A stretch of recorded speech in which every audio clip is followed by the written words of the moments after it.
Holy crap, and thank you to the big man upstairs because the Philadelphia Eagles season is still alive. Somehow, after the performance this team has had over the last month, this Eagles season still has life here. Today on my daily cap, we're going to look back at the Eagles' victory against the New York Football Giants, as well as look ahead at some of the games that will be happening on Tuesday with Champions League, as well as our Philadelphia 76ers. But guys, I am in Parcero Philly, uniting all through sports and culture here in the beautiful city of Philadelphia, and here is my daily cap.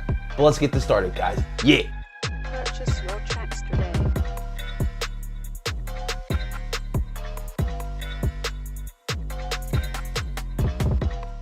Alright guys, before we get this started, I just wanted to say thank you so much for tuning into my daily cap and my channel, quite frankly. But guys, we are trying to grow El Parcero Philly here in the Philadelphia sports landscape, and I could use your guys' help to grow. Help me out by liking this video, subscribing to this channel, hitting the bell button for notifications, as well as sharing this video and this channel. But guys, we have constantly over the last couple of weeks have criticized and killed this Philadelphia Eagles team, and granted they deserved every single bit of criticism this team has gotten. But guys, it's been a month since the Eagles had their last win, and against the New York Giants, this was it, guys. This was the last chance to save your season. Dallas cannot keep giving you opportunities to stay alive in the NFC East race. And time again, when this team has their backs up against the wall, and they were really up against the wall here in this game, the Eagles found a way to prevail and win this game here. But guys, we have to start off with the offense here because there's been this side of the football has seen the most injuries this season. All the wide receivers we have lost, all the offensive linemen we have lost, all the Jordan Howard, the main clog in the backfield, we lost. And yet the one guy who has been able to stay healthy throughout the season is Carson Wentz. And this is the guy that we all criticize for his durability. And Carson really stepped it up here in this game. And this is the type of game that Carson really needs to get the momentum going forward. We did not start off this game in the hottest way. And the Eagles went into this game with only 3 active wide receivers on the roster. Now that, to me, is some bad management in my opinion. How do you go into a game with only 3 wide receivers?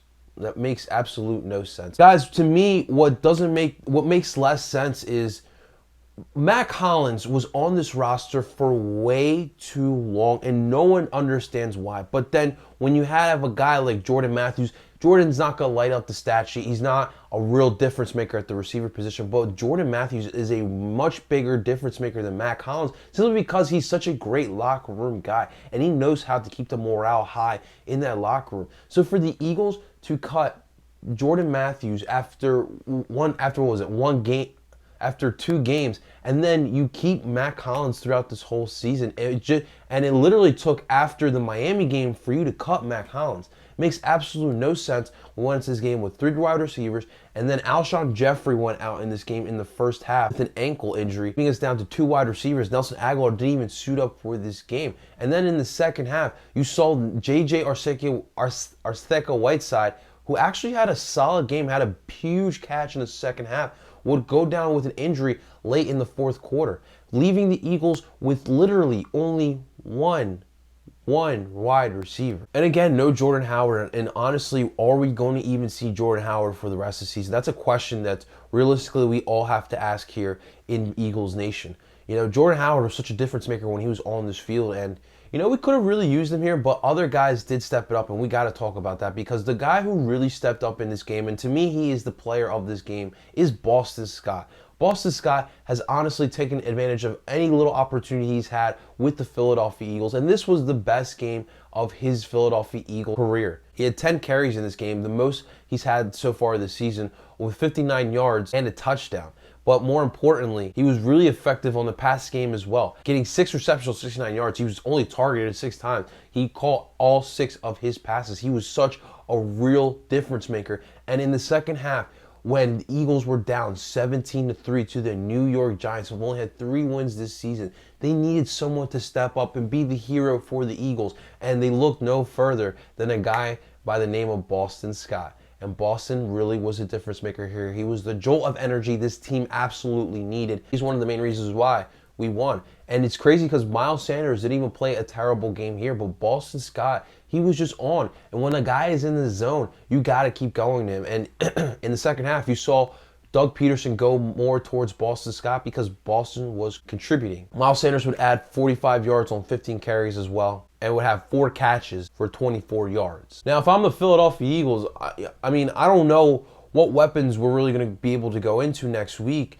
against the Washington Redskins, but you got to go heavy Boston Scott and Miles Sanders again. You got to find ways to implement both these guys into the offense and switch them out every now and then, because clearly these two guys are the explosiveness to this offense at this moment. It's 2 small running backs, and we're just going to have to figure out how we can implement these guys to create some positive yards for this Eagles offense. Guys, Zach Ertz again was a rock. This man is, to me, a lot of people like to, give Travis Kelce the best tight end in the game to him. But to me, I don't know how you do not put Zach Ertz as the best tight end in this game. He has carried this Eagles, not just this Eagles tight end group, but this Eagles wide receiver group. And against the Giants, he showed up big. His chemistry with Carson Wentz is clearly evident, and he has continuously been not just Carson Wentz, but Nick Foles' safety blanket. Have another monster game with 9 catches, 91 yards, 2 huge touchdowns, one to tie the game in the fourth quarter, and another one to win the game for the Eagles. And we're going to be all right if Zach Ertz is catching all the passes. Another guy we got to talk about, guys, is Mr. Josh Perkins. Josh Perkins playing in his first game with the Philadelphia Eagles this season. We had to call on him because we had no more wide receivers. And Josh is a tight end who is very versatile, who has a body frame to play the wide receiver position. You could clearly tell he wasn't as fast, but he definitely has the frame to play the wide receiver position. And he would wind up with 5 catches with 37 yards. And again, guys, with guys like Josh Perkins, guys like Boston Scott, it's guys that are stepping up out of nowhere to help this team win. This is what winning teams do. We were down to 1 healthy wide receiver. We were playing 3 tight ends out there with 2 slashing running backs. And yet the Eagles still put up 418 of total yards. Now, I know the Giants' defense is absolutely terrible this year. They're like the 28th ranked defense, but when you are legit that hampered with injuries and you put up 418 yards, I'm going to be happy with that. And the most important part is Dougie ran the ball. He honestly had no choice. With no wide receivers out there, you had no other choice but to go to the running game. And they ran for 118 yards. That is an absolute positive. Now, next week, if you somehow get healthier at the wide receiver position, that does not mean you shy away from the running game. You got to continue pounding that rock. And Carson Wentz's stat line was actually really good as well. I said it in the preview that if the Eagles throw more than 40 times, we're going to lose this game. But Carson proved me wrong, because Carson threw 50 passes. He completed 33 of those passes for 325 yards and 2 touchdowns. That's a pretty good stat line, guys. With the crapshoot of receivers and weapons that Carson Wentz had at his disposal, that's pretty damn good. Again, this Eagles offense started off slow again, and it looked like through one half that it was going to be the same thing we saw in the last 3 games. And it was, I'm not gonna lie, it felt like it was over. The offense looked so uninspired, and there was consistent, little mistakes, small penalties, drop passes, the same thing we've seen the last couple of weeks. And to me, another difference to me was I noticed Carson Wentz in the last 3.5 games, a guy who was just relying too much on what was around him. What really worked for Carson Wentz in 2017 is Carson was able to rely on his instincts. Quarterbacks like Carson Wentz, you got to rely on your instincts at times. If you see that, the read that you're supposed to throw to is not there, and the second read is not there as well, and you have a little bit of a space, just go for the run. And you saw Carson Wentz do that back in 2017. There was a play in the first half, even Booger McFarland called it out as well. Carson, it was a 3rd and short situation. Everyone was covered downfield. Carson had enough time and enough space to run the ball, but he took too long to finally realize that. The defenders finally caught on to that and went to go chase down Carson Wentz, and he wound up throwing it out of bounds. If he would have just lied on his instinct, would have saw that I have 3 yards right here. If I could just dart right there and dive for the first down, I will have the first down. We can move the chains. But he definitely in this losing streak that we have been going on has really not relied on that instinct. But in the second half, I saw a Carson who was having fun out there. You saw Carson, throw with the sidearm to Boston Scott and Miles Sanders a couple times. You saw him roll out the pocket. You saw him duck guys who were trying to sack him. So we need to see Carson go back to playing with his instincts, trusting the guys around him. And if we see this Carson Wentz return, despite on the lack of weapons that we have, we will get to the playoffs, guys. We will get to the playoffs. Now, for the defense, guys, it wasn't pretty in the first half. Eli Manning, I called it too. This was a fresh Eli Manning. Hasn't played since week 3 of this NFL season. He was fresh, and you had to believe that. Against us, we've always had Eli's number. We've constantly thrown him around like a rag doll.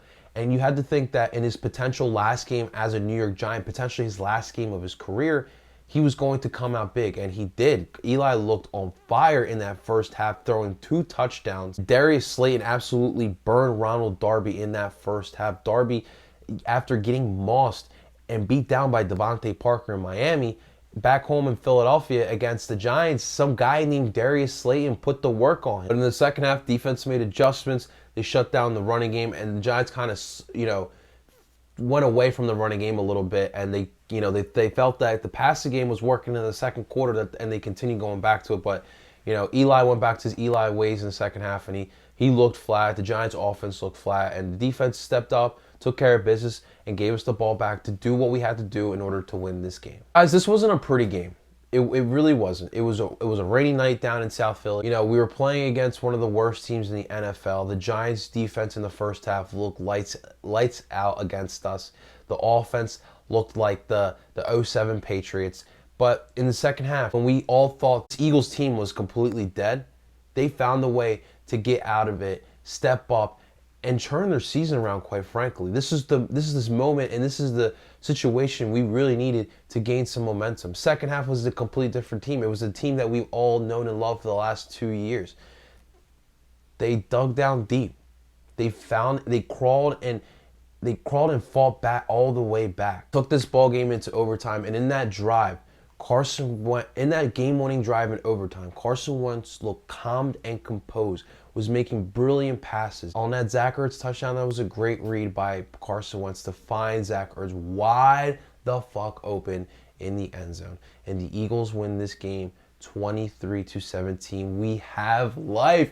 We are still alive. And the best part about it is Dallas has a tough-ass schedule to finish off the season while we have a pretty easy schedule. We got the Washington Redskins coming up next. And guys, like I said, I will be down in DC with my birds, with my fellow gangrene fans. It's going to be a fun time taking over DC in our house in the middle of DC. Not really in DC, but it's going to be a fun time there. And then, we can't look ahead to this game because obviously after Washington, it's the game of the season against the Dallas Cowboys. Essentially, that game is for the division. So, great job by the Eagles finally getting a W. And what was most important is you saw a fight out of the Eagles. You saw some fight, something we really haven't seen the last 3 weeks with the Philadelphia Eagles. So I was so proud and happy to see Eagles getting it done. All right, next up on the docket, guys, just want to do a quick little preview because Tuesday night, the Philadelphia 76ers are back on the court to face off against the Denver Nuggets. Now, last time we faced this team, it was back early in the season, November 8th. We were up in Denver, we were going through a little West Coast road trip back then, and the Nuggets took care of business, winning that game 100-97, just winning it. And in that game, obviously, when it comes to the Nuggets and the Sixers, you always look for the matchup between JoJo and Nikola Jokic, 2 of the best centers that we have in the game here. And Nikola in that first matchup had the better performance of the 2 centers. He scored 26 points while JoJo only scored 19, and he honestly looked like the better center in that game. Now here Tuesday night against the Nuggets, we'll be back home at the Wells Fargo Center, and this is an important game here for Joel Embiid. He needs to bounce back yet again after not so memorable performance against the Toronto Raptors, where he only scored 10 points and he got benched in the fourth quarter with the game on the line there. And we've talked about his woes against the Toronto Raptors, but this is an important game because he's going to go up against Nikola Jokic yet again. Prove to us, prove to the world, you are the best center in the NBA. Just have some pride in your game, just a little bit. Obviously, another thing too to remember is in that last game against the Denver Nuggets, we were without Ben Simmons, who got injured in that Utah Jazz game, the game prior. So Ben will be back here today, and he's been looking good over the last week. So I'm expecting a big performance here today, and we'll also no word yet on if Josh Richardson will be back for this game. I'm going to keep an eye on that last minute. So if you follow me on Twitter, definitely stay tuned to my Twitter. The minute I see some Josh Richardson news, I will tweet about it on the spot. It's going to be a tough game, but I think Ben Simmons being back is going to be the difference maker. Hopefully we can continue getting some impact play from Matisse Thybulle, and Tobias Harris can be the scorer he has been this last month as well. He's been on fire. I got the Sixers winning here. All right, guys, we just want to briefly touch about it because we will review it tomorrow. We got some Champions League play today. We got right now we actually have some live. Tomorrow we got Red Bull Salzburg versus Liverpool. I see Liverpool getting an easy win there. Although Red Bull Salzburg been playing pretty solid in this Champions League, I don't think they'll have what it takes to beat Liverpool at all. Napoli versus Ghent is going to be a very important game for Carlo Ancelotti. They're already talking about sacking him. Everton seems to be the favorite to hire him. You know how these crazy rumors work. But it's important. I to me don't think that Carlo Ancelotti deserves to be sacked by Napoli. I don't think he is the main issue with this Napoli team. This is a prestigious manager, in my opinion. This is a guy who's won in almost every league in the world, a major league in the world. I don't think he's the problem here. But this is an important game against Ghent. You gotta win. There's no more draws. You have to win. You've been winless in the last 8. You have to win here. At Chelsea versus Lille, that will start off the 3 o'clock games. I got Chelsea winning there. Dortmund versus Slavia Prague. That's also another victory by Dortmund. Dortmund looked to be back after last weekend's win in the Bundesliga. Lyon versus RB Salzburg. Lyon versus RB Leipzig. I don't see how Leipzig loses this game. They have been running away with this group, quite frankly. I see them winning that game. Benfica versus Zenit. I got Zenit winning here. My Parcerito Wilmar Barrios, he's one of my favorite Colombian players at the moment. He's been playing well for Zenit as well. Hopefully Zenit can continue going. I want to see Zenit in the round of 16 because I want to see Wilmar Barrios do work in Champions League. Ajax and Valencia. I got Valencia winning that one, but that's going to be a good one because both those two teams are competing for spots in the round of 16. Inter versus Barcelona to round it all out. This is definitely the match of Tuesday night. Well, I got Barca winning there. I don't see how Inter can take care of business against Barca. And for Inter, just focus on Scudetti. Just focus on that. Honestly, you have a 2-point lead. It would be huge in Antonio Conte's first season. You win Scudetti, so definitely take care of business. Guys, that's all I have for you guys today on the Daily Cap here. Thank you so much for checking it out, guys. I really appreciate it. If you guys are a fan of what you saw here, definitely help me grow here. Help me by liking this video, subscribing to this channel, hitting the bell button for notifications, as well as sharing this video and this channel. And if you want to follow me on other platforms of social media, definitely do so, guys. You can follow me on Twitter at Parcero Philly. And you can also follow me on Instagram at L_Parcero_Philly. Guys, I'm at Parcero Philly. And until next time, this was my Daily Cap.